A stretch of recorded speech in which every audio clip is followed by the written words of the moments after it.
In 2008, Jonathan Kent directed Oedipus at the National Theatre, the Oedipus Rex, or Oedipus the King of Sophocles, and he persuaded Ralph Fiennes, no less, to play the doomed king of Thebes.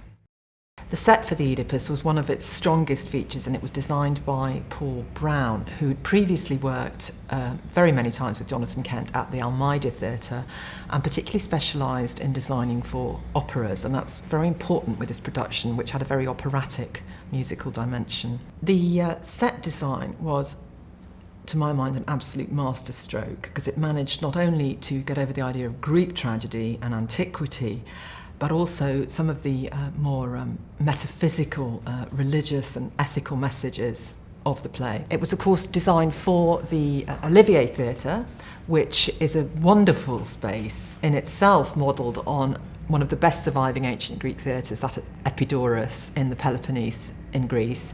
So he decided on a disc which reflects and fits into the ancient dancing space, the orchestra.